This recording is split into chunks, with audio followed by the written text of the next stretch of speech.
esta altura, esta estructura mide 10 metros y acá tenemos una distancia entre la estructura y esto de acá de lo que es la chimenea de 90 metros, donde se cumple la relación, vemos que sí va a haber una influencia. Entonces, por lo tanto, tenemos que asegurar que la chimenea tenga 2,5 veces la altura de este edificio, o sea, 25 metros.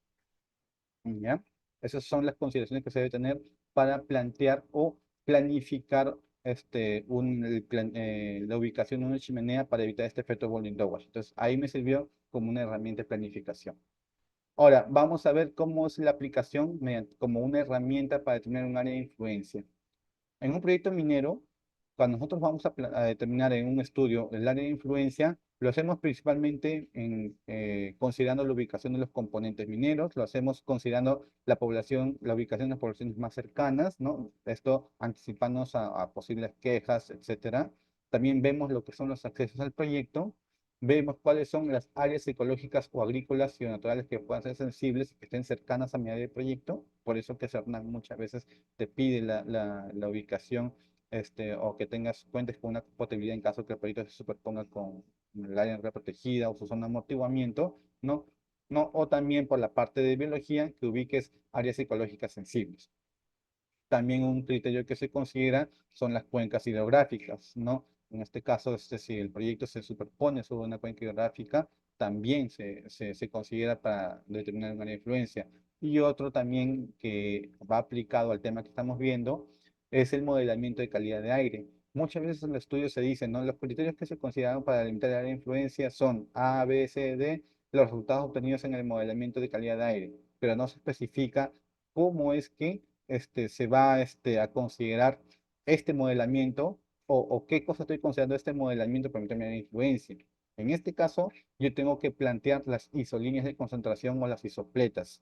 Por ejemplo, cuando nosotros vemos un proyecto, un proyecto minero y vemos nuestro modelamiento de dispersión de contaminantes, generalmente los parámetros que mayor afectan o mayor nivel de aporte tienen son el parámetro de PM10, generalmente, no siempre, o por eso aclaro generalmente. Entonces, ¿qué se hace? Se señala en el estudio, ¿no? Para la limitación de la influencia, como criterio de modelamiento, se consideran los niveles de aporte generados por el parámetro PM10. Ahora, cuando se señala de que se va a utilizar dicho resultado o dicho parámetro del PM10 de los resultados obtenidos, yo tengo que definir bajo qué nivel de aporte yo considero que va a conformar el área de influencia directa y área de influencia indirecta. Uno de los componentes o uno de los motivos o digamos o supuestos que yo puedo asumir puede ser, por ejemplo, la guía de evaluación de calidad de aire de actividades minero-metalúrgicas. Por ejemplo, si me permiten, les voy a mostrar rápidamente.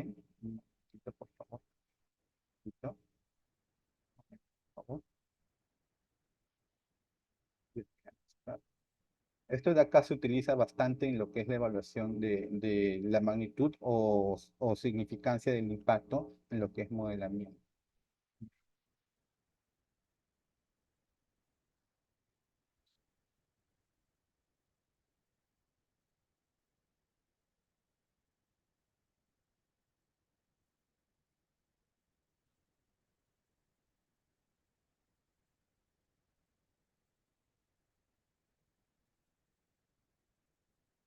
¿Se puede visualizar lo que estoy compartiendo en la guía? Por favor, me confirman. Ya, sí se ve, perfecto. Ya. Por ejemplo, esto de acá es la guía de evaluación a ver, vamos a poner primero para que vean el nombre. Esto de acá es la guía para la evaluación de impactos en la calidad del aire por actividades minero-metalúrgicas. Ya, esta la pueden encontrar en internet o en la misma página de INEC. ¿Ya? En esta guía que les estoy compartiendo, que les estoy mostrando, me dan un análisis o un criterio de evaluación de los niveles de aporte o los niveles modelados que yo voy a obtener en mi estudio de modelamiento, ¿no? Y cómo esto de acá me va a determinar la magnitud del impacto.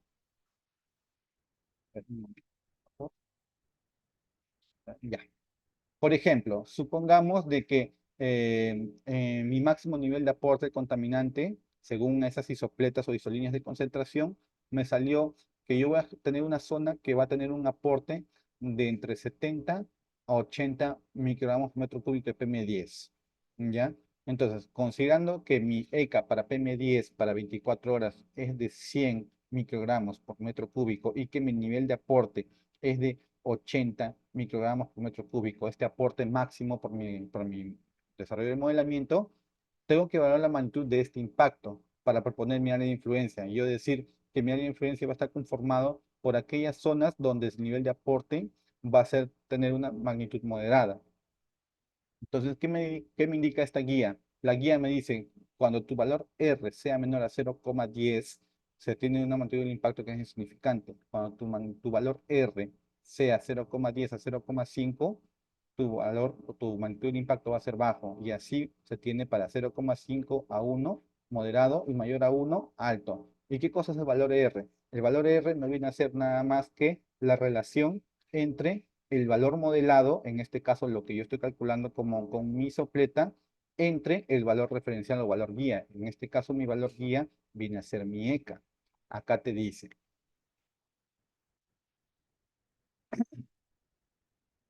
el principal método para evaluar el impacto de una operación es comparando los índices máximos de emisiones contaminantes de la operación y las máximas concentraciones pronosticadas en receptores identificados, ¿no? Con las guías publicadas de emisión y exposición. Y acá te dan un ejemplo más detallado, ¿no?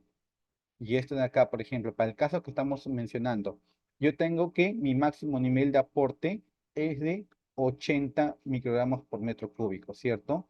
Entre el valor guía, en este caso el valor guía viene a ser mi ECA. ¿Cuánto es mi ECA para PM10? 100 microgramos por metro cúbico. Si yo divido estos 80 entre los 100, que es mi valor de ECA, que 80 que es mi concentración pronosticada y mi 100 que es mi ECA, ¿cuánto obtengo? 0,8. Entonces, mi valor R para ese máximo nivel de aporte es de 0,8. Y ese 0,8 de R, ¿en qué rango está? En este rango. Entonces, quiere decir que el máximo nivel de aporte contaminante que se genera para PM10 va a tener una magnitud del impacto moderada. Entonces, yo puedo plantear como criterio que mi área de influencia directa va a estar conformada por aquella área que se vea superpuesta por la isopleta de 80 microgramos por metro cúbico. ¿Por qué? Porque genera un nivel de impacto, una magnitud del impacto moderado. ¿Ya? Y como te dice que el impacto, tú planteas el impacto moderado o magnitud del impacto moderado, te dice que el valor R puede ser entre 0,5 a 1. ¿Qué quiere decir? En este caso, tu máximo nivel de aporte es 80. Ya sabes que vas a estar en el nivel moderado, pero conforme te vas alejando de la fuente de emisión del contaminante, vas a ver que la concentración va a ir reduciendo y las isopletas van a ir bajando. Y va a llegar un momento en el cual la isopleta va a tener un valor de un máximo aporte de 50 microgramos por metro cúbico. Cuando yo utilice ese valor de los 50 microgramos por metro cúbico y lo divida entre los 100 que viene a ser mi ECA, voy a tener un valor R de 0,5, que viene a ser el límite de la magnitud del impacto moderado. Entonces, en ese supuesto, yo plantearía el área que se ve superpuesta por las isopletas desde 0,50 hasta el máximo nivel de aporte que identifiquen de 80. Entonces, bajo ese criterio, yo determino mi área de influencia directa utilizando el modelamiento, ¿cierto? Entonces, de esta manera es como se utiliza el modelamiento de dispersión de contaminantes para plantear lo que es un área de influencia directa.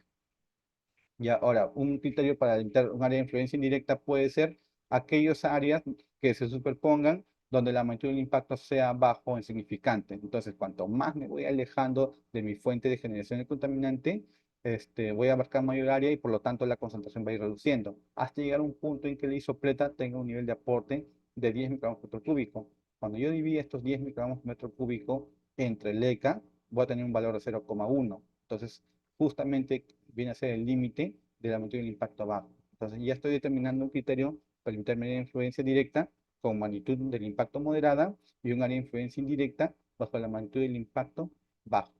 ¿Ya? De esta manera es como se utilizan los resultados de un modelamiento de dispersión de contaminantes.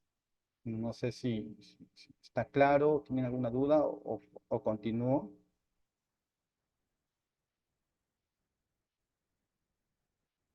Ya, continúo entonces, si no, en todo caso tienen dudas, lo vemos al final.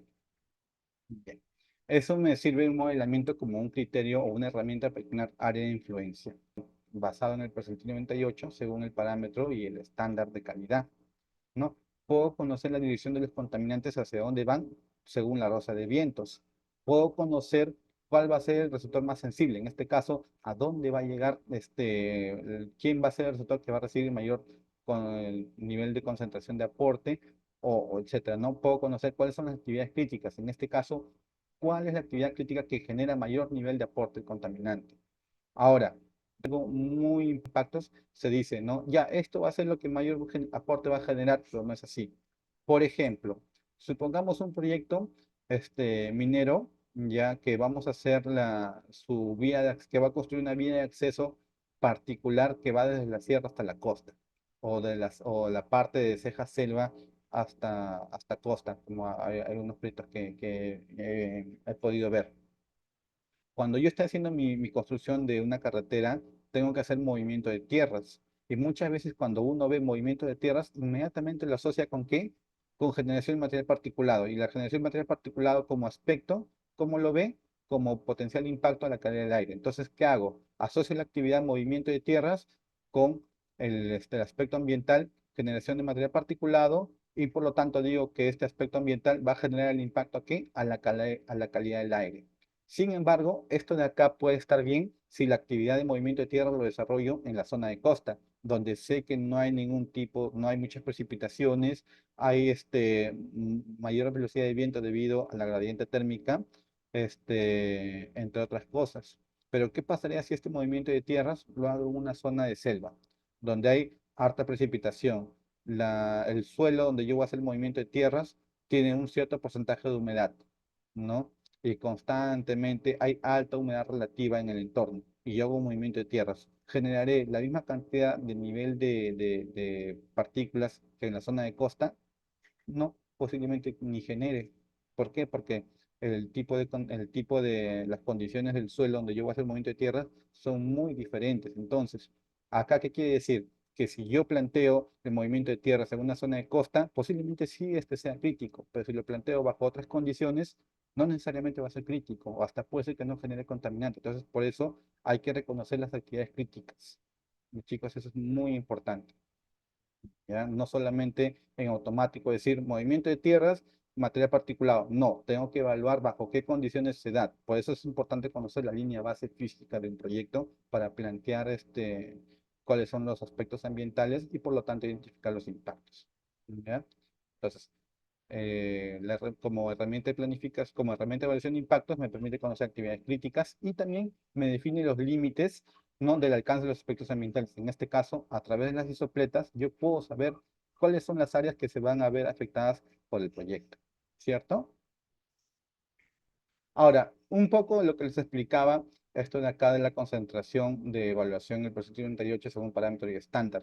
Y esto de acá está asociado a los ECA-Aire. Por ejemplo, les voy a compartir nuevamente la guía del MINEM, que es lo que señala.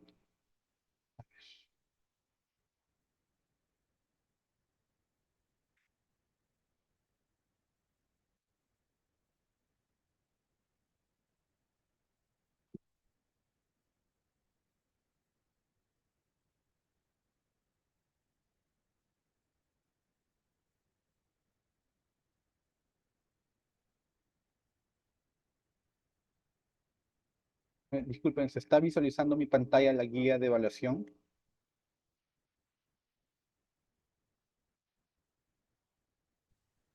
Ya, Sí, sí se ve perfecto. en la pantalla. Ok, muchas gracias. Ya. Por ejemplo, la guía de evaluación de calidad de aire del MINEM me señala lo siguiente. Recordemos que esto respecto al tema de modelamiento. Me dice, la interpretación de los datos resultantes no debe restringirse a comparar las concentraciones máximas estimadas con los estándares de aire, ya que estos resultados son generalmente datos atípicos o debido a condiciones climáticas extremas. Generalmente, el 98% de los datos resultantes es un índice estable para ser utilizado en la comparación con los ECA aire. Entonces, por eso que se mencionaba el tema de el percentil 98, ¿ya? ¿Y esto a qué se refiere? Un ejemplo, les voy a compartir acá un momentito, por favor. Les voy a compartir el tema del ECAIR.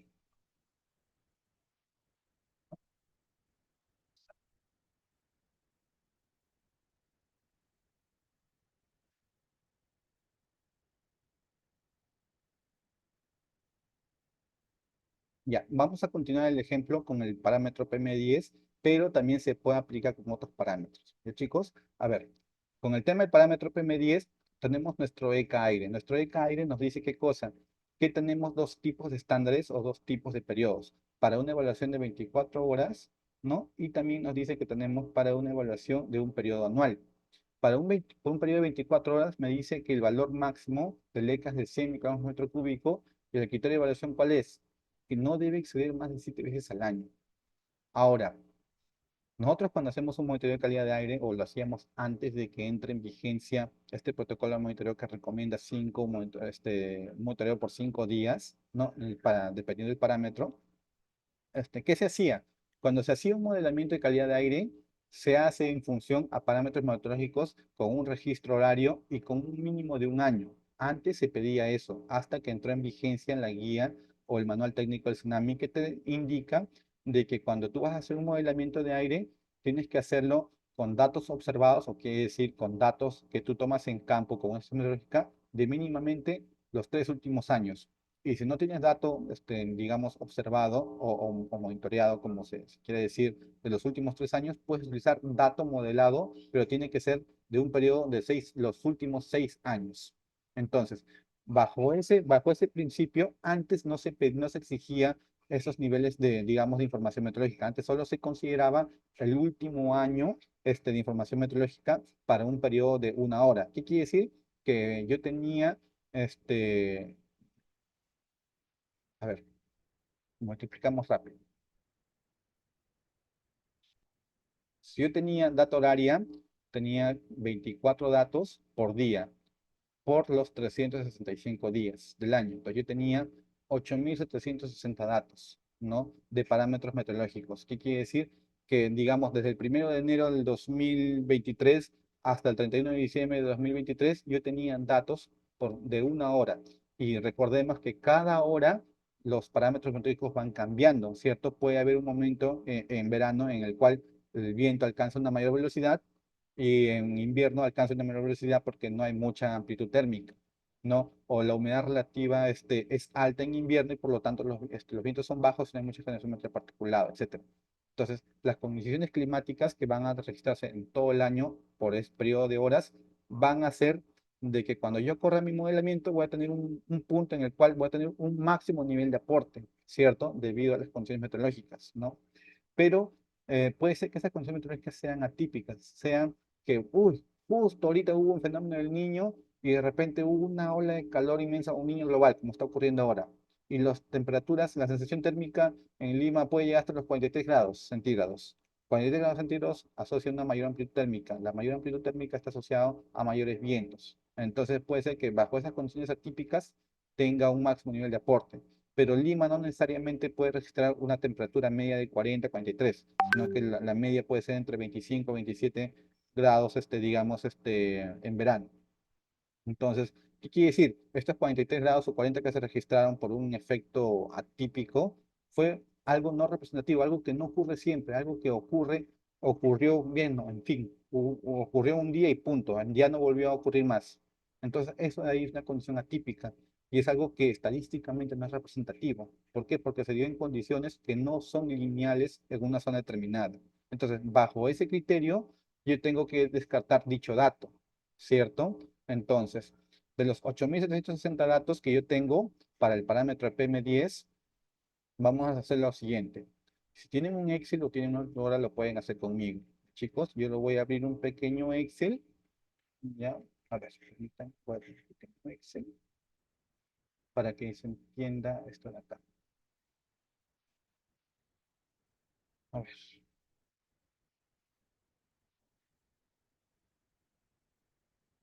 ya. Cuando yo tengo mi parámetro PM10 por 24 horas, primeramente yo tenía 24 datos para un periodo de 365 días. Disculpen si estoy un poco lento, tengo la mano izquierda enyesada y no puedo escribir rápido, por favor, pues pido paciencia. Yo tengo para un año, tengo 8.760 datos, ¿cierto? Ahora, cuando yo evalúo el parámetro PM10, tengo que un valor para un monitoreo de 24 horas. ¿Qué quiere decir? Que en un día yo voy a tener un dato, ¿cierto? Por día, en lo que respecta a PM10. Pero yo hago un monitoreo mínimamente de un año. Entonces, en el año voy a tener 365 datos, ¿cierto? Ahora, bajo el criterio, si yo estoy haciendo un modelamiento, yo tengo 8.760 datos. ¿Qué quiere decir? Que 24 datos de un día tengo un solo valor, ¿cierto? Y para todo el año voy a tener 365 valores de PM10. Entonces, si yo aplico el percentil 98, ¿qué quiere decir? De esos 365 datos, el 0,98% es representativo. Entonces, multiplico estos valores, el porcentaje 98, que no viene a ser más que nada el porcentaje, ya lo redondeo a 358. ¿Y qué quiere decir? Que los primeros 358 valores que yo registre, perdón, acá tengo 335, acá 0.2, 0.2, multiplico. Ya. Cuando tengo el porcentaje 98, tengo un valor de 358 redondeando, o 357. Y acá cuando multiplico por el percentil restante, que es el 2% de los datos, tengo un valor de 7.3. ¿Qué quiere decir? Que los primeros 7 valores que yo tengo no tienen que ser considerados. ¿Por qué? Porque son condiciones atípicas.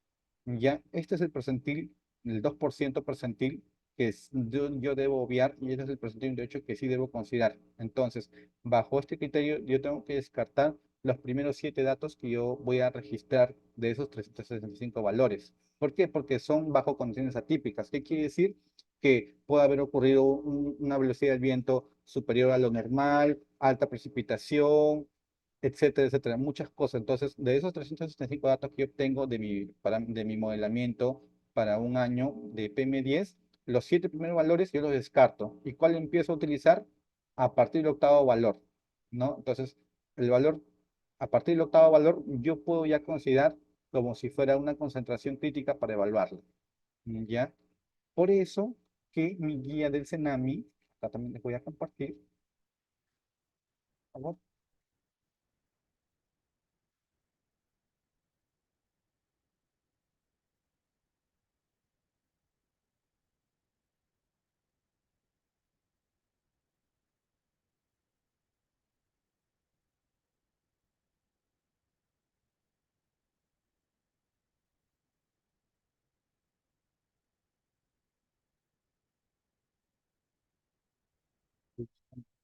Ya. Por ejemplo, para el parámetro PM10, acá, para un promedio de 24 horas, me señala qué cosa, que yo tengo que reportar cuál es mi primer valor máximo y mi octava concentración máxima. ¿Y esto por qué? Porque está asociado justamente al percentil 98. Si nosotros vemos el percentil 98, nosotros lo tuvimos multiplicando los 365 datos generados al año por el 2%, que son los 7 primeros valores. Entonces, estos yo los descarto. ¿Y cuál reporto? El siguiente valor, que ya viene a ser el valor que yo puedo utilizar para evaluar impactos. ¿Ya? De esta manera se representa el porcentaje 98. Y esto también está asociado al tema del ECA aire. ¿Por qué? Porque el ECA aire me dice que los 7 primeros valores, o sea, no debo exceder más de 7 veces al año. ¿Qué quiere decir? Que los 7 primeros valores más altos que he obtenido en el tema modelamiento, puede ser que superen al ECA, ¿cierto? Pero no lo debo exceder más de 7 veces. ¿Qué quiere decir? Que si yo lo supero por octava vez, ya estoy incumpliendo el ECA. No quiere decir que, yo veo una concentración máxima, un valor máximo que excede en 102 milímetros cúbicos. Luego el segundo valor máximo viene a ser 98, el tercer máximo viene a ser 95, el cuarto viene a ser 80 y tantos, y así va bajando. Si yo tengo un valor máximo que excedió, en este caso el primer máximo excedió el ECA, no quiere decir de que ya estoy incumpliendo el estándar de calidad ambiental. No, la interpretación te dice que no debes excederlo más de 7 veces al año. Si tú le excedes 2 o 3 veces, estás cumpliendo con el ECA, pero si le excedes más de 7 veces, ya estás incumpliendo. Por eso que el octavo valor me señala, si el octavo valor no cumple con el ECA, en este caso lo supera, ya estás incumpliendo el ECA. ¿Por qué? Porque ya lo has excedido más 7 veces. Y una octava vez ya estás incumpliendo. Por eso que se hace la interpretación del porcentaje 98 y por eso que mi ECA aire está en función a no exceder más estudios al año, porque está en función a no excederlo, perdón, en función al porcentaje 98, que me señala de que debo de considerar el octavo valor máximo. Y el octavo valor máximo se refiere a qué? A que ya lo excedí 7 veces. Ya, chicos, no sé si se entendió esa parte de por qué se aplica el porcentaje 98 y por qué en modelamiento tengo que considerar el octavo valor máximo. Ahora, según la guía del Tsunami también, para ese mismo criterio, por ejemplo, vemos el parámetro NO2. Me dice que para un promedio de una hora, con un ECA de 200, no debe ser más de 24 horas al año. ¿Qué quiere decir esto? Entonces yo voy a comparar el 25º valor máximo para comparar con el ECA, tal como me señala la guía del manual técnico del Tsunami. El manual técnico del Tsunami para NO2, para un promedio de una hora, me dice, tú tienes que reportar en tu estudio el primer valor máximo y el 25º concentración máxima, ¿no? ¿Para qué? Para que se pueda. ¿Se escucha? Julie, ¿no se escucha? ¿Hola? Sí, se le escucha. Ya, disculpe que hable un poquito, estoy tratando de hablar lo más alto que puedo, ¿verdad? Disculpen por favor si no se escucha bien. Estoy tratando de hablar lo más alto que puedo, por favor. Bien, entonces decía que según este manual técnico del Tsunami, también para el caso de NO2 que estamos viendo de ejemplo, me piden reportar el primer valor máximo y el 25º máximo. Justamente ¿por qué? Porque el estándar de aire para NO2 para una hora me dice que no debe excederlo más de 24 veces al año. Entonces, cuando yo excedo por 25ª vez, ya estoy incumpliendo con el ECA. Entonces, si yo excedo mi valor en mi modelamiento 20 veces y el valor 21 ya no excede, ¿qué ocurre? ¿Estoy incumpliendo con el ECA? No, el ECA me dice que tengo que hacerlo más de 24 veces al año. Por eso es que me recomiendan presentar solamente el primer máximo. Ah, ya, ¿cuál fue la concentración máxima crítica bajo conciencias típicas? Pum, pero también preséntame la concentración en la cual tú vas a evaluar impactos. Entonces, tú puedes evaluar impactos tanto con el primer valor máximo como con el valor en este caso, del porcentaje de 8. En este caso, para el PM10, viene a ser el octavo máximo. Pero también puedes hacer la evaluación con el primer máximo, dependiendo cómo quieras enfocar o qué tan conservador quieras hacer en tu evaluación de impactos. ¿Ya? Hay estudios de impacto ambiental que se han evaluado con el primer valor máximo obtenido, como también hay estudios de modelamiento que se han evaluado con el octavo máximo para PM10 o dependiendo del parámetro, el valor que te indica el estándar, ¿ya? Pero esto está respaldado por el ECA y también de que el valor que estoy reportando o utilizando esté dentro del porcentaje de 38. ¿Por qué? Porque esta guía del MINEN que les mostré, que me recomienda que utilice el porcentaje de 38, está basado en la guía de evaluación de la EPA, ¿no? De la metodología P42. Ya, entonces por eso es que te recomiendan estos valores. ¿Ya, chicos? Entonces, continuamos. Entonces ya les expliqué un poquito por qué el término de concentración de. Voy a sacar esto. Ingeniero, una consulta. Escucha, Cuando ya, y sí le entendí la parte de evaluar, para evaluar los impactos, y tengo una duda respecto a área de estudio, ¿no? Para determinar las áreas de estudio, pues deberíamos utilizar el primer valor máximo o el octavo valor máximo. ya. A ver, recordemos que a ver, ¿con quién tengo el gusto? Disculpe, ¿quién me habló? Sí, Henry Jamanca. ¿Cómo estás, Henry? Mucho gusto. Mira, te comento rápidamente. Según la guía de evaluación de impactos del MINAN, la 455, que también me da los criterios para el área de influencia y levantamiento de línea base, me señala que para yo determinar un área de influencia, o evaluar impactos, primeramente debo determinar un área de estudio, ¿cierto? Pero es un área de estudio que yo lo propongo a nivel de scoping, a nivel, digamos, de gabinete. Ahí yo todavía no desarrollo ningún tipo de modelamiento. ¿Por qué? Porque todavía no sé hasta dónde van a ser los límites digamos, de los impactos que se van a manifestar en mi proyecto. Solamente hago como que un muestreo así al azar para yo saber hasta dónde pueden llegar mis impactos. Por ejemplo, si yo propongo en una unidad minera hacer 6 puntos de monitoreo de calidad de aire y los propongo cerca de las comunidades, yo qué cosa estoy haciendo como especialista. Me estoy asegurando o estoy tratando de ver cuáles son los niveles de aporte que están recibiendo en esos receptores, en estas comunidades. Y si yo identifico que alguna de estas está alta, porque generalmente los valores de fondo muchas veces son más altos que los niveles de aporte que se calculan en los modelos, Entonces lo que yo hago es cubrirme y considerarlo dentro de mi área de influencia. ¿Para qué? Para asegurar de que yo con mi modelamiento voy a demostrar si con los niveles de aporte voy a superar el ECA o que con mis niveles de aporte no supera el ECA, ¿no? Y en el caso de superación del ECA, por ejemplo, también puedo ocurrir lo siguiente y que he visto en un estudio. En el Callao, uno de estos almacenes de concentrado, cuando proponían hacer un nuevo proyecto de almacenes de concentrados, ¿qué ocurría? Que cuando hacían su monitoreo de línea base, tenían un nivel de aporte, ya, o nivel de monitoreo salió para PM10 de 102 microgramos por metro cúbico. Sin hacer el proyecto, ya estoy excediendo el ECA. Y el proyecto todavía ni siquiera lo he construido, pero sin embargo ya excede el ECA. Y cuando hacían su modelamiento de ese proyecto, tenían que medir en ese punto donde registró 102 microgramos por metro cúbico, el nivel de aporte modelado era de 2 microgramos por metro cúbico. Entonces, si yo hago la evaluación de la concentración de fondo que ya existe con el aporte que yo voy a generar, me sale un nivel de aporte de 100 microgramos, 104 microgramos por metro cúbico, lo cual sí supera el ECA. Pero antes de la implementación de mi proyecto, ya había una excedencia del ECA. Entonces, ¿cómo yo sustento de que mi proyecto no va a generar ese impacto? Para eso, yo aplico lo que es la guía del MINEM, ¿no? Que les compartí hace un momento, en el cual yo aplicaba esta relación R y decía, ya, ¿cuál va a ser la magnitud del impacto de mis emisiones, de mis aportes? Sería el valor modelado que viene a ser 2 microgramos por metro cúbico versus entre el valor del ECA del parámetro que yo estoy evaluando, en este caso 100 microgramos por metro cúbico. Y cuando yo hago esta relación, tengo 0,02 de valor R. Y el valor R para 0,02, ¿cuánto era?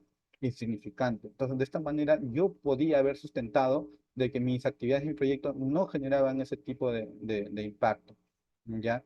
Entonces, cuando yo limito un área de estudio, lo hago en función a un criterio de que yo como especialista estoy determinando de que posiblemente puede llegar mi aporte hasta acá, o lo hago en función a que hay una cuenca atmosférica, o una cuenca hidrográfica, o hay receptores sensibles, o hay una zona, digamos, ¿cómo se llama?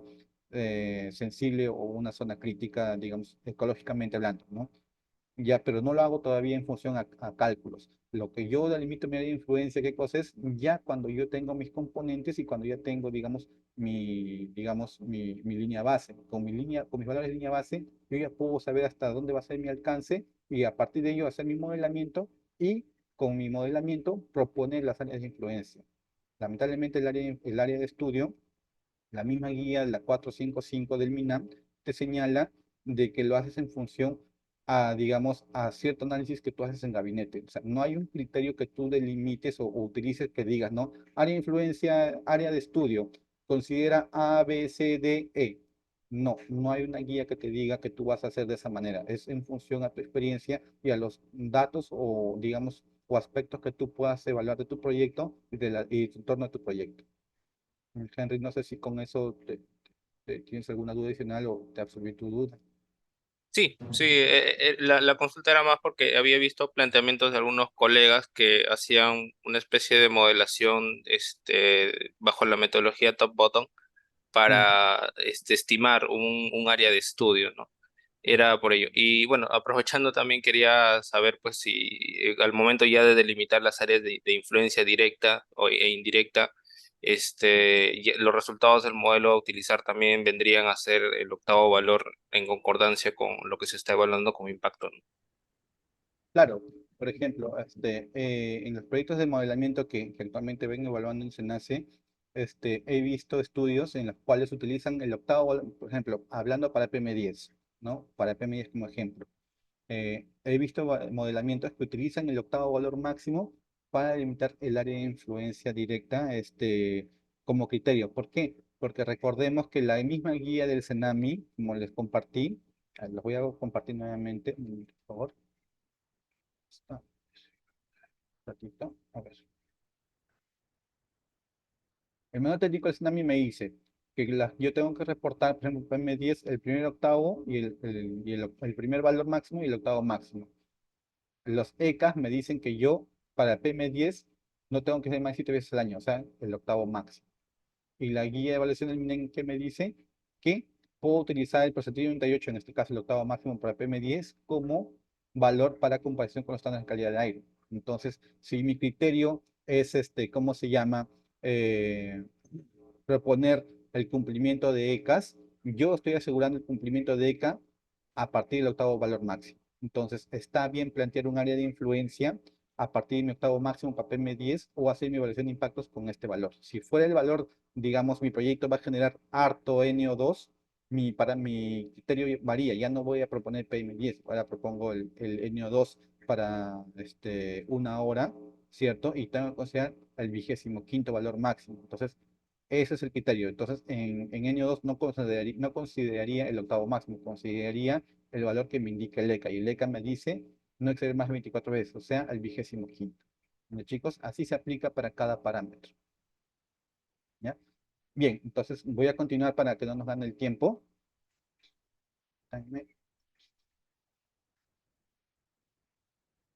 Continuamos. Sí, sí, Mayra. Al final, chicos, por favor, apuntan si tienen algunas dudas, yo voy a dar un espacio para cualquier duda antes de entrar a nuestra práctica.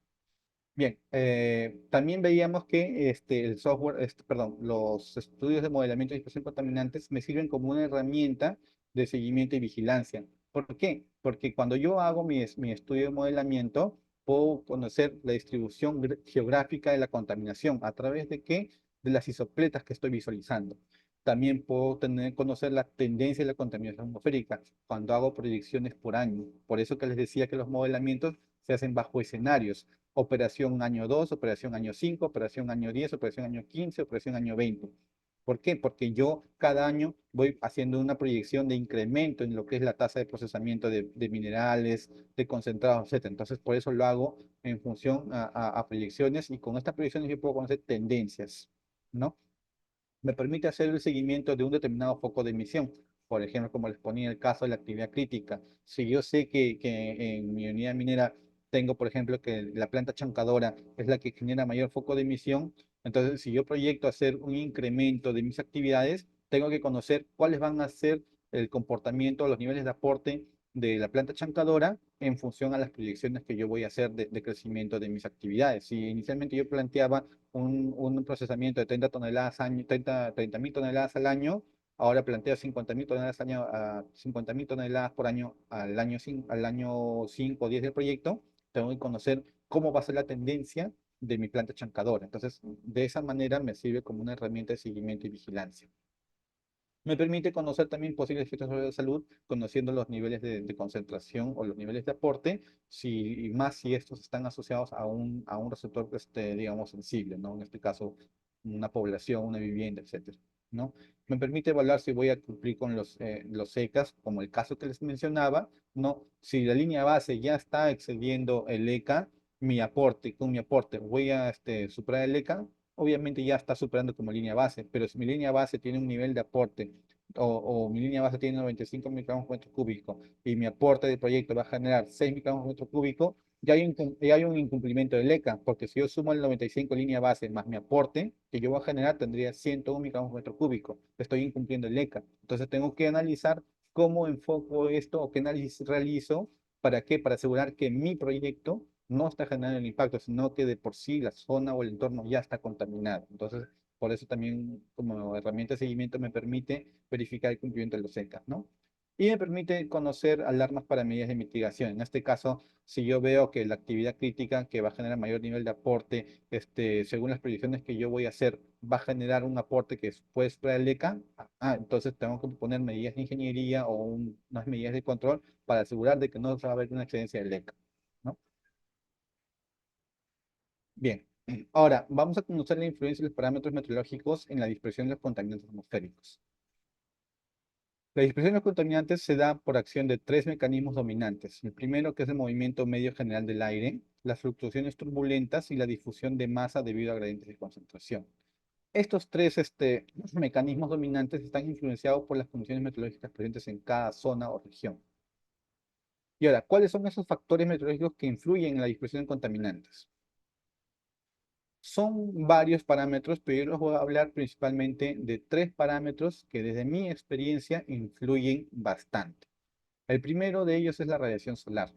Como podemos ver en la imagen número 1, vemos el comportamiento de unos rayos, digamos, la radiación solar, cómo es digamos, su efecto cuando el rayo cae de manera perpendicular, ¿no? O vertical, y cuando los rayos son oblicuos formando un ángulo. Por ejemplo, nosotros, cuando nos levantamos en la mañana, ahora en verano, ¿en qué momento sentimos más calor? ¿Durante las primeras horas de la mañana o durante las horas de la tarde? Lo sentimos durante las horas de la tarde. ¿Por qué? Porque durante las horas de la tarde, 12, 1 de la tarde, los rayos caen de manera perpendicular. Si bien es cierto, no abarcan mucha área, pero la energía que llega es mucho mayor, a diferencia de los rayos oblicuos que caen en las primeras horas de la mañana o las horas de la tarde, donde, digamos, los rayos solares abarcan un mayor área. ¿Y esto debido a qué? Por ejemplo, acá en la imagen 2 podemos ver, cuando tenemos un sol de mediodía, los rayos caen de manera perpendicular a la Tierra. Entonces, cuando caen de manera perpendicular, acá tenemos la atmósfera, recorren una menor distancia respecto a la Tierra, para llegar a la Tierra, ¿cierto? Como recorren una menor distancia, entonces no hay tanta pérdida de energía, a comparación de los rayos que llegan de manera oblicua, que como se puede ver en horas de la mañana, horas de la tarde, recorren una mayor distancia de la atmósfera. Entonces, cuando recorren esta mayor distancia y encima recorren de manera oblicua, hay mucha pérdida de energía. Primero, por el espesor de la atmósfera que van a recorrer y segundo, cuando llegan de manera angular, como se ve acá, parte de la energía puede ser reflejada, parte puede ser absorbida o parte puede llegar de manera directa, pero cuando llegan a la superficie se difunden, ¿no? De una manera no muy homogénea o de una manera difusa, ¿no? Por eso es que los rayos verticales de mediodía generan mayor nivel de aporte de energía debido a que que tienen una menor pérdida de energía, ¿no? Debido al tránsito, o mejor dicho, a que cuando pasan por la atmósfera recorren menor distancia a comparación de los rayos oblicuos, ¿no? Entonces, y esto de acá también, ¿cómo se asocia? Por ejemplo, cuando nosotros tenemos la capacidad calorífica de los objetos, en este caso del suelo, es bajo en comparación del agua. El agua necesita mayor cantidad de energía para aumentar 1 grado centígrado, a comparación de los cuerpos, digamos, del suelo u otro tipo de objetos que requieren una menor cantidad de energía para incrementar 1 grado centígrado. Entonces, al mediodía, cuando tenemos los rayos verticales, si bien es cierto, abarcan una menor área, ¿no?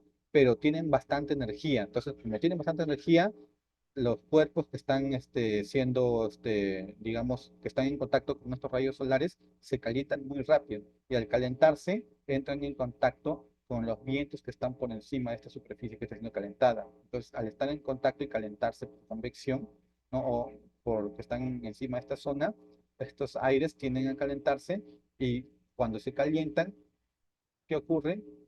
Su densidad de este aire baja. Y cuando la densidad del aire baja, ¿qué ocurre?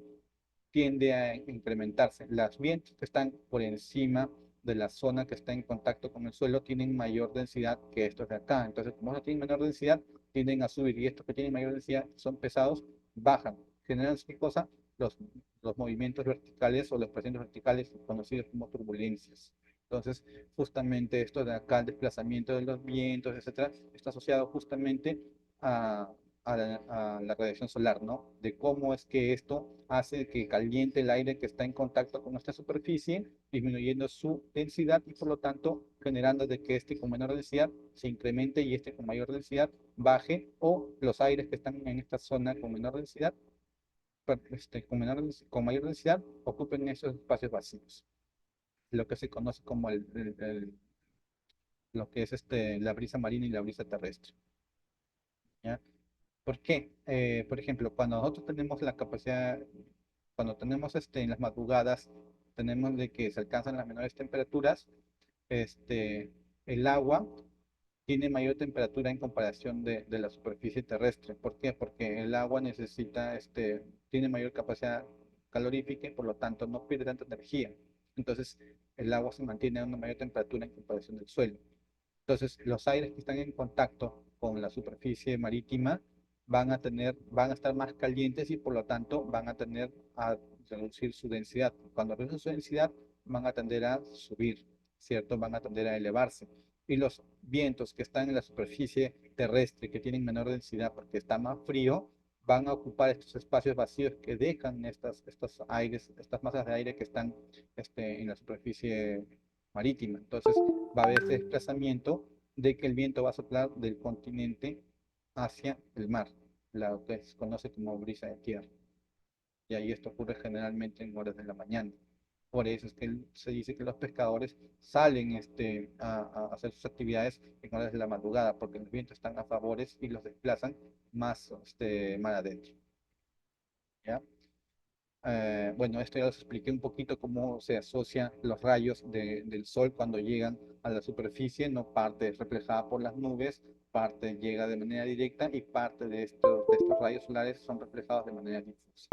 Cuando es reflejado, o acá en la figura 5 se ve cómo es el comportamiento, ¿no? De lo que se explicaba. Parte es reflectada por, en este caso, la atmósfera, parte es absorbido y se distribuye de manera difusa, y parte es transmitido, en este caso cuando llegan de manera directa, ¿no? Y cuando llegan de manera directa a la superficie terrestre, según digamos, el albedo de los cuerpos donde llega la superficie de los rayos solares, estos rayos solares pueden ser reflejados o pueden ser absorbidos. El albedo se refiere al grado de refractancia de los rayos solares. Cuanto más claro es el cuerpo, mayor albedo tiene. Por lo tanto, los rayos solares, si entra un 100%, se refleja un 80%. Pero cuanto más oscuro el cuerpo, menor albedo. ¿Qué quiere decir? Menor capacidad de reflejar los rayos. En este caso, si llega a un 100%, solamente refleja un 10%. El 90% es absorbido. Por lo tanto, los cuerpos oscuros tienden a calentarse más que los cuerpos claros. ¿Chicos? Los otros dos parámetros importantes son velocidad y dirección del viento, ¿no? Acá en la figura 1 podemos ver una estación meteorológica que está conformada por una veleta y un anemómetro, que es son estas bolitas. Ya, la veleta me registra lo que es la dirección del viento, ¿ya? Y el anemómetro me registra la velocidad del viento. Ahora, la veleta, cuando me registra esta velocidad del viento, me está indicando de dónde provienen los vientos y hacia dónde van. Esta puntita, cuando yo hago un monitoreo de calidad de aire, siempre que voy a campo, lo que se hace, ¿qué cosa es? Antes de colocar los sensores de veleta, ¿qué hago yo? De manera manual, regulo, calibro el norte magnético con una brújula, y cuando ya identifico el norte magnético, coloco la veleta en esa dirección y empiezo a registrar con mi Davis o mi estación de registro de inicio, ¿cierto? Entonces, cuando hago este procedimiento, estoy calibrando primero mi veleta para tener una lectura correcta de la dirección de los vientos. Y finalmente, con esta dirección de los vientos que tengo, mi rosa de vientos, que es la figura número 2. Ahora, según este comportamiento de acá, de mi número 2, esta rosa de vientos me está indicando qué cosa. No me está indicando de que los vientos o los contaminantes están dirigidos al este. Me está indicando que la lectura de esta veleta fue de que los vientos venían en esta dirección, chocaban con la punta, lo cortaban, ¿cierto? ¿Y qué quiere decir esto? Que el viento provenía del este y se dirigía hacia dónde, hacia el lado opuesto, hacia el oeste. Entonces, una rosa de vientos me indica de dónde nace el viento, de dónde viene el viento y hacia dónde se dirige. Y ahora, la rosa de viento no es más que nada que un término náutico, que acá se puede ver, por ejemplo. Esta es la dirección del viento. El viento viene en esta dirección, choca con la veleta. Cuando choca con el viento, esa zona que choca con el viento se conoce como el barlovento, o la zona buena, o la zona limpia que yo utilizo en calidad de aire. Y cuando choca con el viento, la parte posterior se conoce como sotavento, que es hacia donde van los contaminantes, la zona sucia. En este caso, si yo utilizo este criterio en aire, me quiere decir que los vientos provienen del este y se dirigen hacia el oeste. Entonces, ¿yo qué hago? Propongo un punto de control o blanco en mi zona de barlovento, de donde vienen los vientos, y propongo un punto de monitoreo en mi zona de sotavento o mi zona sucia, porque hacia ahí van a ir los contaminantes. En este caso, supongamos que este puntito central de la rosa de vientos viene a ser mi fundición, mi planta concentradora, etcétera, o mi chancadora. ¿Qué me quiere decir? Que los vientos vienen de esta dirección. Entonces, si vienen en esta dirección y están soplando hacia allá, ¿no? Se dirigen hacia el lado opuesto. Entonces, es improbable de que si yo coloco un punto de acá de monitoreo en esta zona, este me salga mayor a este de acá. ¿Por qué? Porque de acá vienen los vientos y no hay ni un contaminante que esté aportando a este punto. Más bien los contaminantes de mi chancadora van en esta zona. Entonces, lo más probable es que el punto de barlovento que yo propongo acá tenga menores concentraciones a este punto de acá. Y si no ocurre ese caso, puede ser de que se haya hecho una mala interpretación de los vientos, como lo he visto muchas veces en muchos estudios. a veces te interpretan de que ven la rosa de vientos de esta manera y dicen, ah, ya, los contaminantes se dirigen hacia el este y proponen un punto de sotavento, como dicen, o un punto, digamos, donde se van los contaminantes en esta zona de acá. Y dicen, en el informe sale, ¿no? Oye, el punto que yo estimaba mis contaminantes que iban a ir salió más bajo del otro punto de control que yo planteaba. ¿Por qué? Porque no hizo una mala interpretación de los parámetros.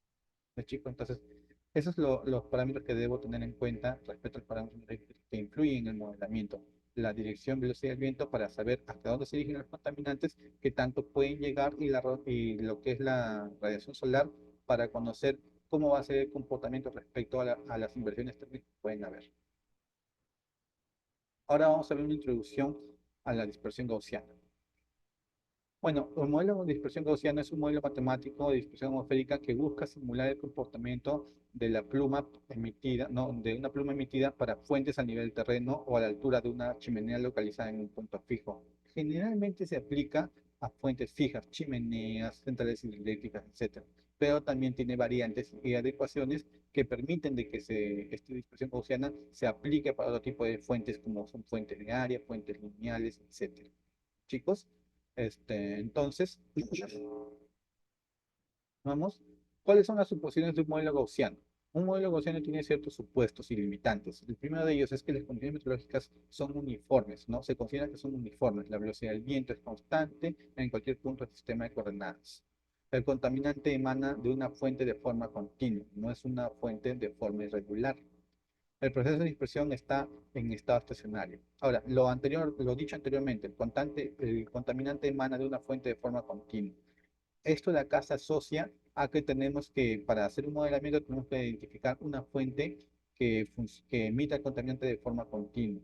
Ya les voy a explicar cómo aplica esto de acá o cómo se hace la estimación de la emisión para otro tipo de fuentes que no se generan de forma continua. Por ejemplo, cuando yo dispongo material en un DMI, no es algo que yo esté disponiendo en todo momento, algo que yo genero bajo una cierta frecuencia. Cada día puedo emitir 2 volquetas, etcétera, y eso tengo que traducirlo en una tasa de actividad o una frecuencia. Ya les voy a explicar cómo se hace eso. El eje X se alinea con la dirección del viento. ¿Qué quiere decir? Que cuando yo tengo una chimenea, generalmente el modelo gaussiano asocia de que los niveles de aporte que yo estoy emitiendo son los que se registran en función a la rosa de vientos, ¿no? Hacia donde va mi contaminante. El transporte de contaminantes debido al viento en la dirección X predomina sobre la difusión descendente. Por eso es que yo tengo un comportamiento lineal, digamos, homogéneo, por así decirlo. No existe una reacción química o equivalente y se considera que la especie modelada es inerte, a diferencia de otros tipos de modelos, como el modelo a través del desarrollo del modelo CalPUF, que utiliza el principio de Puff, donde sí se permite estimar cómo es el comportamiento y qué reacciones se forman en la atmósfera debido a la emisión de un contaminante y cuáles son los nuevos contaminantes que se forman y sus aportes, ¿no? Hay modelos dinámicos y modelos estacionarios como es el modelo gaussiano. Bueno, esta es la ecuación básica de una dispersión gaussiana, ¿no? Que está en función a la tasa de emisión del contaminante, a la velocidad del viento en el eje del pH, en este caso, como se puede ver en el eje X, que es hacia donde va el contaminante, que se puede decir que es dirección del sotavento. El parámetro de dispersión horizontal o lateral, esto quiere decir que si mi contaminante está yendo en esta dirección, tengo un parámetro de dispersión de cuántos metros o centímetros puede variar en este eje de acá, en el eje horizontal. Y en el parámetro de dispersión vertical, cuánto es lo que puede variar en función a la elevación que puede tener esta pluma, ¿no? La altura efectiva de la emisión, ¿no? Que es hasta donde va la altura que va a alcanzar el penacho contaminante, ¿no? Y la distancia lateral desde el eje del penacho, en este caso es en los laterales, como es en el eje coordenadas X y Y, y la distancia vertical desde el eje del penacho. En este caso siempre Z se considera cero, porque nosotros buscamos que el contaminante, o estimar el contaminante a nivel del suelo. Ahora, tenemos diversas categorías de estabilidad atmosférica, ¿no? Y esto está en función a la velocidad del viento, ¿no? Por ejemplo, cuando el viento tiene una velocidad menor a 2 metros por segundo y estamos haciendo una evaluación durante el día con una radiación solar fuerte, tenemos una categoría o una estabilidad atmosférica de tipo A. Y la clase A está asociado a que la actividad atmosférica es fuertemente inestable. No, si tenemos una velocidad del viento de 4 metros por segundo en un día con una radiación solar ligera, tenemos la categoría, acá tenemos el tipo C. Y el tipo C que me dice que es una estabilidad ligeramente instable, ¿no? Y si hacemos la evaluación durante la noche, en un día nublado, con vientos de 5,5 metros por segundo, tenemos un tipo de estrella atmosférica, el tipo D, que me dice que es neutral y en condiciones de nublado durante el día o la noche, ¿no? Y así, estos son digamos, algunos principios que tenemos que tener en cuenta para aplicar la dispersión gaussiana. Estos son cómo se calculan los coeficientes de dispersión horizontal. Lo ponemos más adelante en los métodos de cálculo del coeficiente de dispersión en vertical, ¿no? Y también con la dispersión gaussiana puedo conocer cuál es la elevación máxima que va a tener mi contaminante o el pH que va a alcanzar cuando sale de la chimenea. Y también puedo conocer dónde va a ser la concentración máxima del contaminante. Ahora vamos a ver un inventario de emisiones. Eh, antes que nada, quisiera por favor, antes que nada, si pueden ir descargando esto de acá. Les voy a compartir un enlace, ¿no? Una vía express, etcétera. Una fuente de este tipo donde hay combustión o quema, se hace en la boquilla de la chimenea. No es de que el contaminante ya se condujo, se canalizó, pasó por un filtro, luego con un ventilador se sacó el humo generado por el contaminante. No, acá el contaminante se genera abierto, entonces no hay un patrón definido, como si lo hay con una fuente por una chimenea. Entonces, para este tipo de fuente aplica otra fórmula, otro criterio a diferencia de esto. Por eso es muy importante diferenciar una fuente puntual de una fuente de quema abierta, ¿ya? Hay una fuente lineal por área, una fuente lineal volumétrica, fuentes como voladuras, ¿no? Para voladuras open pit que también se aplican, y una fuente de fumigación.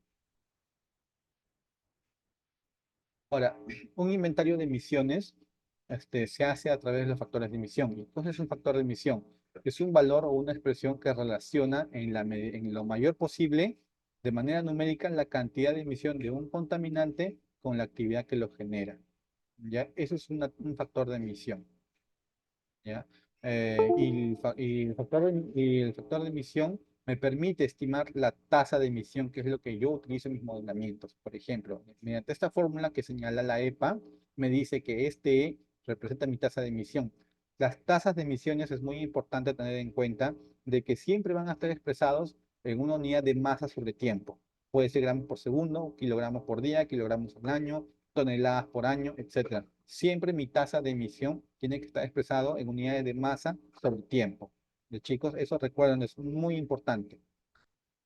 Ya, la tasa de emisión es igual al factor de emisión, que es mi F, por el valor A, que viene a ser la intensidad de la actividad, o mi tasa de actividad, por 1 menos ER. ER viene a ser una eficiencia de control que se aplica. Ahora, este R, ¿cómo sé cuánto aplica, cuánto no aplica, o en qué momento utilizarlo y cuánto es el valor que corresponde? Ya. Les voy a poner un ejemplo de cómo es que se aplica una eficiencia de control para el inventario de emisiones. Ya.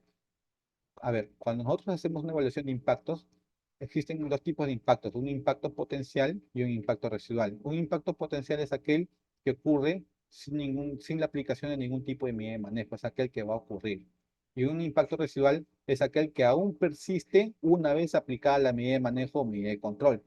Por ejemplo, supongamos que ustedes o cualquiera de ustedes se pone a barrer su sala, está barriendo con una escoba normal. Entonces, cuando están barriendo y hay mucha suciedad, ven que se levanta bastante polvo, ¿cierto?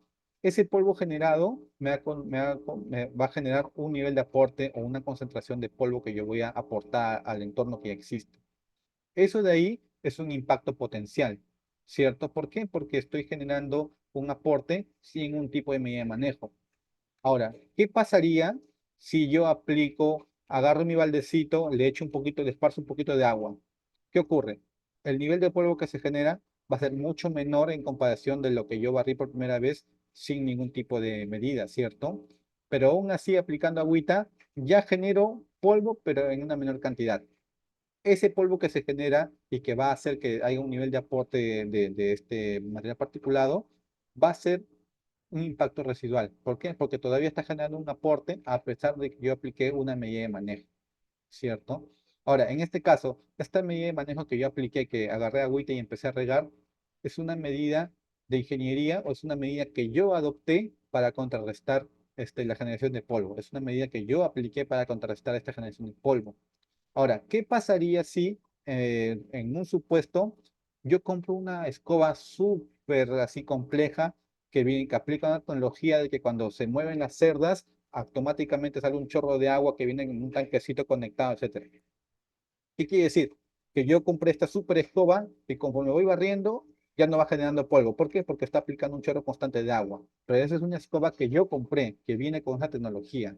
Entonces, cuando un equipo o una fuente de generación utiliza una tecnología que ya adopta medidas de control o medidas ambientales, se considera ese porcentaje de eficiencia en este cálculo. ¿Por qué? Porque estoy haciendo la evaluación de impacto potencial. Ahora, ustedes dirán, oye, pero está aplicando una medida de manejo. ¿Y por qué dice que es un impacto potencial y un impacto residual si estoy aplicando medida de manejo? Ya, esta medida de manejo viene de manera, digamos, ya incluida en esta tecnología de la escoba. No es algo que yo estoy aplicando, es algo que yo compré la escoba y como esta escoba tiene ese manejo, aplico una eficiencia y por lo tanto eso viene a ser un impacto potencial. Lo que se genere, los niveles de aporte que se generen viene a ser impacto potencial. ¿Por qué? Porque yo no estoy implementando ningún tipo de medida o manejo especial. Simplemente estoy utilizando la tecnología que yo he comprado. A diferencia de que yo agarro una escoba normal y hago un medicimiento. Es algo que yo sí estoy haciendo una nueva actividad para contrarrestar otra actividad. Entonces, eso es importante diferenciarlo. Cuando es una medida de manejo incluida como parte de un diseño de ingeniería y cuando es una medida de manejo que yo estoy implementando y que corresponde a un impacto residual. Por ejemplo, ¿la? ¿Grecia?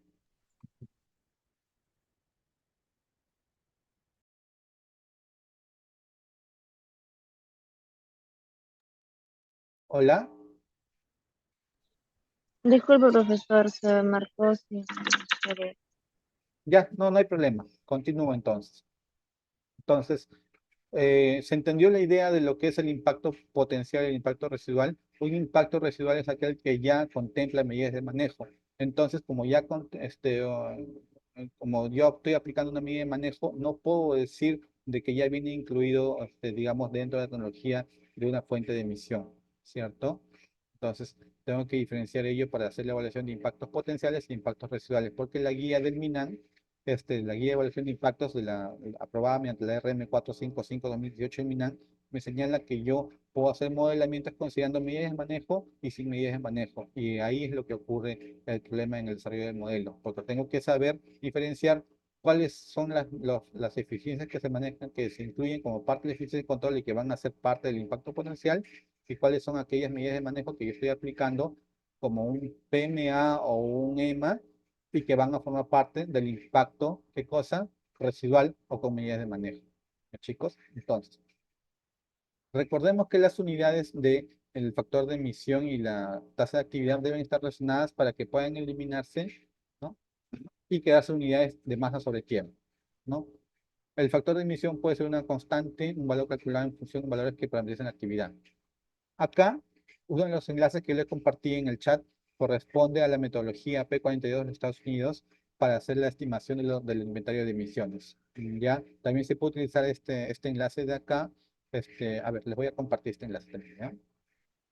Voy a abrir esto y les voy a compartir este enlace también. Aunque les comento que la guía más utilizada es la estadounidense. Incluso la guía europea este, adapta algunas fórmulas de la guía estadounidense a sus fórmulas. Ahí les compartí en el chat el enlace con la guía, un enlace para ubicar los factores de emisión europeos. Ahí les compartí en el chat. Ahora, cuando yo hago un inventario de emisiones, tengo que conocer o tengo que identificar cuál es digamos, qué tan eficiente o qué tan representativo son las emisiones que yo estoy estimando. Por ejemplo, cuando yo quiero saber cuáles son las emisiones que genera una fuente determinada, si yo hago una medición directa, ¿no? En dicha fuente, esto es representativo, es mucho más representativo, es más directo, se le da mayor prioridad. Cuando no puedo medir de manera directa, puedo hacer un balance de masas, un balance de combustible o un modelo de emisión, digamos, es una prioridad que tiene una prioridad intermedia.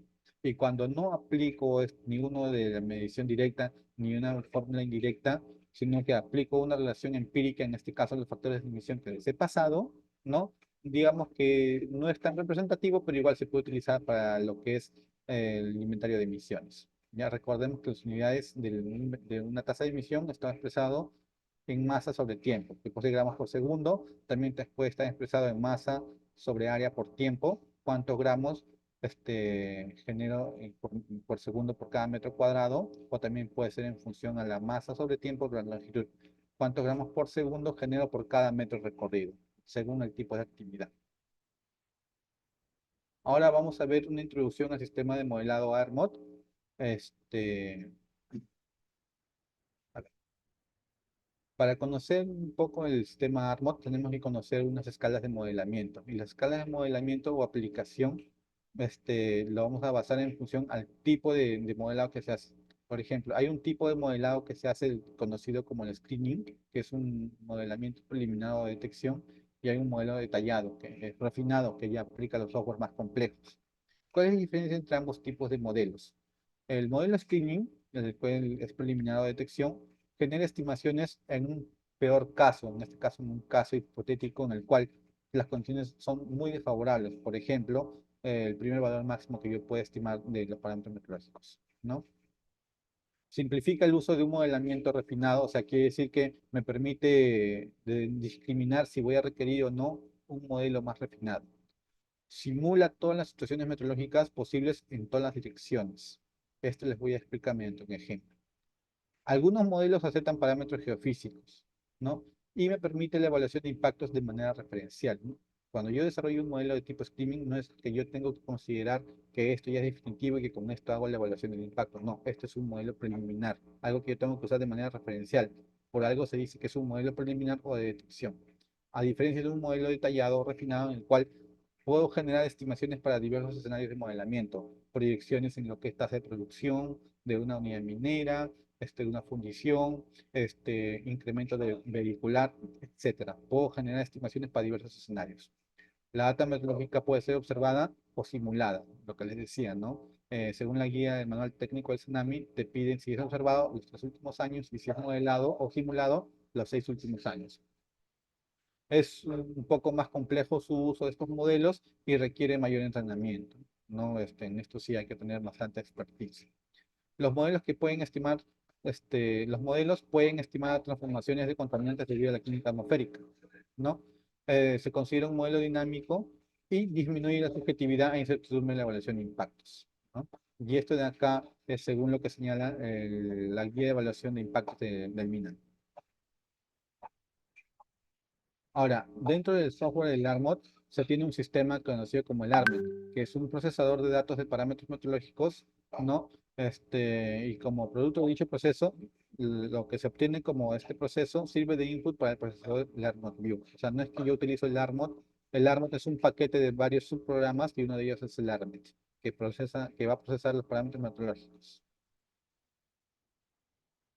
Ahora, el AirMed View funciona bajo 3 datos principales que yo tengo que considerar. El primero son los datos, es el surface, que considera los datos de superficie o los datos a nivel horizontal, que quiere decir que son datos que yo registro en una estación meteorológica o datos modelados que yo genero, pero a nivel de superficie. El Upper Air, que procesa los datos en vertical. Por ejemplo, cuando yo suelto una radiosonda, que es un equipo, un sensor conectado a un globo con helio que va elevándose y va registrando los parámetros a diversos niveles o alturas.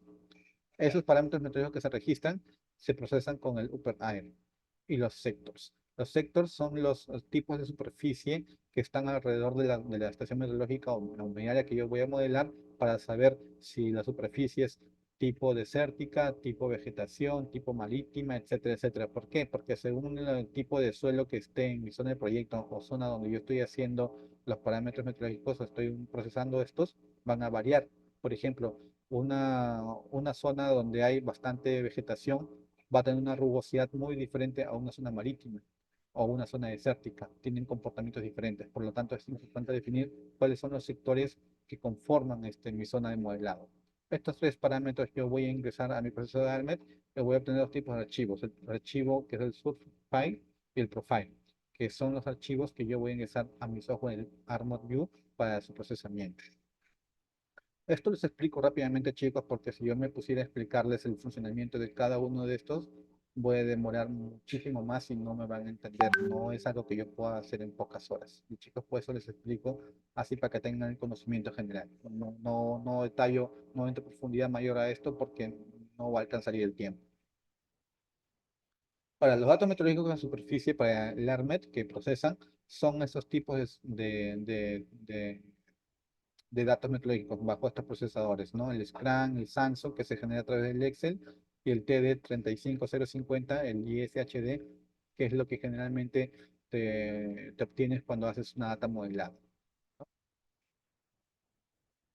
Los datos meteorológicos de aire vertical que te procesa, ¿no? El que le decía la radiosonda, son estos tipos de datos, y el FSL, que es el reportado por la NOAA. Este de acá es gratuito y lo pueden ubicar. ¿Por qué? Porque todos los aeropuertos del mundo reportan estos parámetros meteorológicos, ¿ya? En el aeropuerto Jorge Chávez se reporta una o dos veces al día, pero sí es libre. Todos los aeropuertos del mundo están asociados a esta institución o a esta entidad y reportan parámetros meteorológicos en vertical. Ahora, ¿cuáles son los parámetros mínimos que yo debo considerar, los parámetros metodológicos para correr este procesador del ARMET? Mínimamente tengo que considerar la velocidad del viento, la dirección del viento, la temperatura del bulbo seco para temperatura ambiental y la cobertura de nubes. Con estos cuatro parámetros como mínimo, yo ya puedo hacer un procesamiento con el ARMET y puedo correr un modelamiento en ARMET. Ahora, cuando les mencionaba el tema de sectors, es porque en los sectores, cuando yo defino el sector, tengo que definirlo en función a estas tres características del terreno, en función al albedo, a la relación de Bowen y a la rugosidad de superficie, ¿no? Que son los que definen los sectores. El albedo no viene a ser más que nada el porcentaje de radiación que cualquier superficie refleja respecto a la radiación que incide sobre dicha superficie, que es lo que les mencioné al principio. La relación de Bowen, que es la relación entre el calor sensible y el latente, ¿no? Esto me sirve para estimar la evapotranspiración. Y la rugosidad de la superficie, que es el conjunto de irregularidades que presentan una superficie y ejercen una resistencia a la circulación de los vientos. Con estas tres características del terreno, ya yo puedo hacer un cálculo mucho más específico del comportamiento de los vientos, ¿no? Para definir sectores, debo definir solamente aquellos sectores que están alrededor de la estación meteorológica o área del proyecto. Pero tengo que definir las definiciones del sector no deben ser inferiores a 30 grados decimales de una zona que estoy modelando, ¿no? Y se tiene que tener un promedio ponderado de las características superficiales, ¿no? En este caso, el albedo, relación de Bowen y rugosidad de superficie por área en cada sector. Ahora, ¿qué es el sistema ARMOT? Es un procesador que estima las concentraciones emitidas por diversos tipos de fuentes de emisión. Este procesador es aprobado por la EPA, ¿no? O también es recomendado por la EPA. Ahora, ¿cómo es el proceso de modelamiento? Primero, yo hago un proceso de los parámetros meteorológicos de data meteorológica con el software del ArmEtView. Una vez que he hecho con el ARMET ya el procesamiento meteorológico, tengo que definir en mi software de modelamiento cuáles son mis puntos de emisión o fuentes contaminantes. Tengo que definir cuáles son las estructuras que van a formar parte de mi proyecto. Cuando tengo que identificar cuáles van a ser los receptores donde yo voy a evaluar el nivel de aporte contaminante. Y con estos datos, con estos cuatro principales datos, tengo que hacer la corrida de mi modelamiento. Y con esto obtengo mi modelo de dispersión de contaminante. Este es un caso muy particular que les voy a explicar por qué la importancia de definir estos sectores. En este caso, les voy a comentar un caso de la evaluación del proyecto de Paracas, en la cual el tema crítico fue la estructura. Por ejemplo, acá podemos ver dos cuadros con valores de aporte de niveles de aporte de un modelo realizado por dos consultoras diferentes bajo escenarios diferentes. En la parte derecha, acá lo que estoy señalando con el mouse, es el primer modelamiento que se corrió para el puerto de Paracas, cuando se hizo la evaluación en el 2018, 2019, 2018, ya se hizo la primera evaluación y se corrió un modelamiento. Este modelamiento determinó que en el receptor A9, el valor de aporte de NO2, ¿no? El valor de línea base es de menor a 4 microgramos por metro cúbico. El valor de aporte según el modelo es de 19,89. Por lo tanto, yo tendría un valor total de cuánto, o una concentración final o emisión de 23,89 microgramos por metro cúbico. Sin embargo, cuando hice la evaluación de este expediente y revisé los supuestos del modelamiento y de escenarios, se había dado con la sorpresa de que no se habían considerado las estructuras de modelamiento, en este caso el almacén de concentrados, etcétera. No se habían considerado las estructuras que habían alrededor del proyecto. Entonces se observó y se indicó que se incluía en el modelamiento dichas estructuras y se haga un análisis del efecto Bowling-Dawes en caso ocurra. Y cuando se hizo esa observación, ya con otra consultora, se identificó de que cuando se hizo nuevamente la corrida del modelo, se ve que en el mismo punto A9, acá como estoy resaltando, igual se tiene un valor de línea base menor a 4 microgramos por metro cúbico, pero el nivel de aporte de 19,89 varió a 208,3 microgramos por metro cúbico. ¿Qué quiere decir? De que hubo un efecto Bowling-Dawes que generalmente lo que hizo fue incrementar los niveles de aporte en zonas cercanas a la fuente de emisión. Entonces, por eso es importante conocer digamos, esto lo que se define o esos escenarios de modelamiento, ¿no? Conocer los puntos de emisión, las estructuras y los receptores. ¿Por qué? Porque en el caso de Paracas, una estructura vimos cómo influenció en el tema de nivel de aporte. ¿Por qué? ¿Y esto cómo lo identifiqué? En la descripción del proyecto se decía que el almacén de concentrados, digamos, supongamos, que tenía una altura de 8 metros el almacén de concentrados y iba a salir una pequeña chimenea de 2 metros. Entonces, esos 8 metros de altura de la estructura, con esos 2 metros que iba a tener chimenea, recuerden que yo les mencioné al principio un tema de influencia o herramienta de planificación y cómo es que yo podía verificar si iba a haber un efecto Bowling-Dawes. ¿Recuerdan este de acá?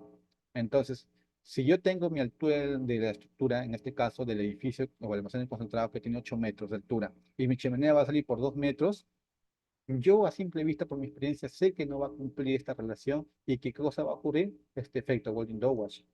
¿Por qué? Porque ellos no habían considerado inicialmente de que había estructuras, y habían considerado de que el modelo se realizaba en un terreno plano, que no había estructuras que iban a interferir en la dispersión contaminante. Por lo tanto, se tenía una dispersión óptima. ¿Por qué? Porque en zona marítima, la gradiente de los vientos, ¿recuerdan cómo era? A menor altura, mayor velocidad del viento. Y cuanto mayor velocidad del viento tengo, mayor dispersión de contaminante. Cuando hay mayor dispersión de contaminante, menor nivel de aporte.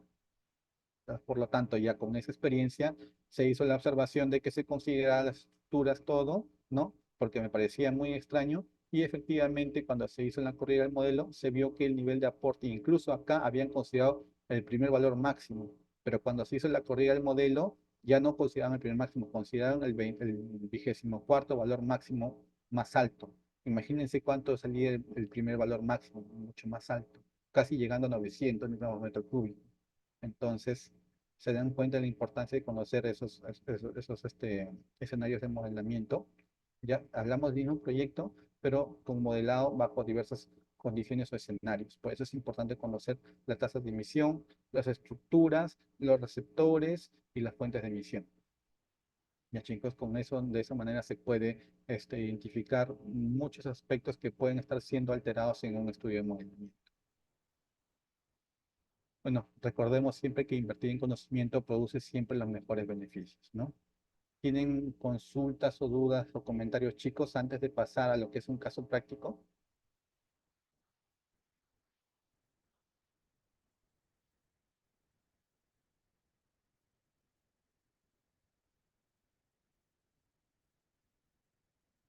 Si tuvieran alguna duda o consulta, chicos, por favor me la pueden formular.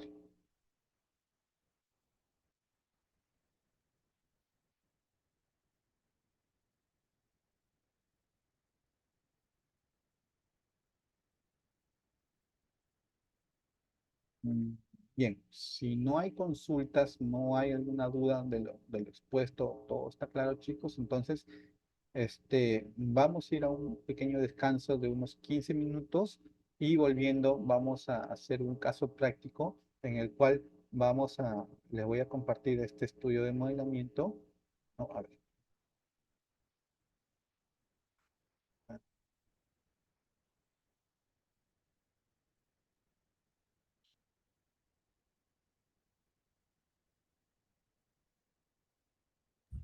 Sí, Eli, ¿podrías prender tu micro para compartirnos tu consulta antes que se vaya Juan Miguel? Juan Miguel, ¿sigues ahí? Sí, sí, acá estoy. ¿Alguna consulta? Sí, buenos días.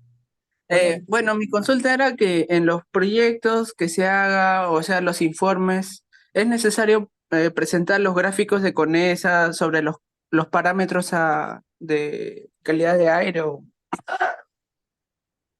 ¿con quién tengo el gusto? Disculpe. Mi nombre es Elisa Obrados. Eli, mucho gusto, buenos días.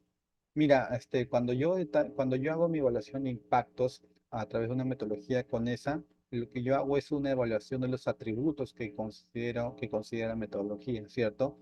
El desarrollo de estas metodologías, o en este caso los atributos, no comprenden, ¿cómo se llama? La presentación de gráficas. Lo que comprende es cómo yo interpreto o bajo qué recursos me estoy sosteniendo para hacer el sustento del valor de cada atributo que le doy.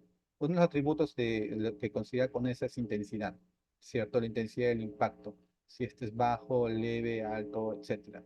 Entonces, si bajo mi sustento por ejemplo, cuando yo presento un estudio de SENACE y digo, según metodología con esa, mi impacto tiene una importancia de menos 23, bajo.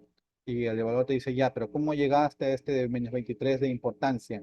Susténtame con los valores que le has dado de tus atributos a ese impacto, ¿cierto? Y entonces ahí tienes naturaleza, tienes intensidad, tienes reversibilidad, momento, etcétera. Y tú dices, ah, ya, ¿cómo sustento intensidad, por ejemplo, en lo que respecta al modelamiento de aire?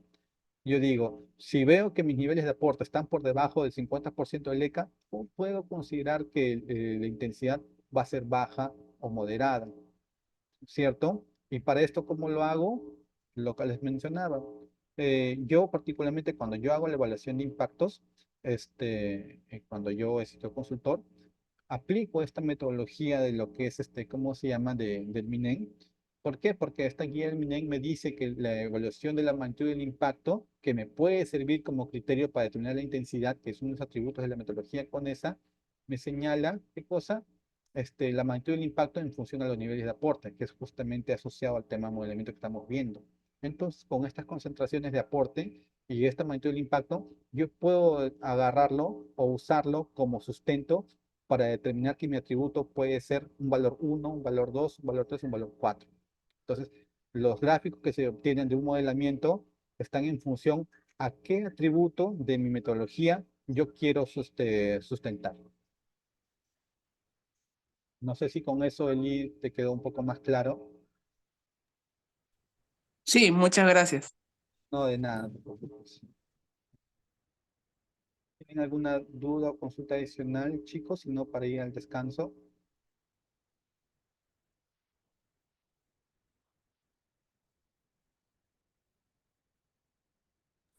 Ya, bien. Entonces, vamos a ir a un break de 10 minutos, chicos. A las 10:10 estamos de vuelta. Y ya, por favor, les pediría de que abran los archivos o ese enlace que les compartí, el primer enlace que les compartí, y tengan un Excel a la mano para ver cómo se hace el inventario de emisiones de un proyecto minero, ¿no? Y cómo es que esto influye en el tema de dispersión de los contaminantes atmosféricos. Acá vamos a ver este caso de un EIA que se hizo en el 2010 para las bambas, ya el informe de modelamiento de calidad de aire, que es lo que vamos a revisar y lo vamos a evaluar y vamos a identificar los puntos claves de ese estudio de modelamiento. ¿Ya, chicos? Entonces, vamos a 10 minutos de descanso médico y volvemos a las 10:10.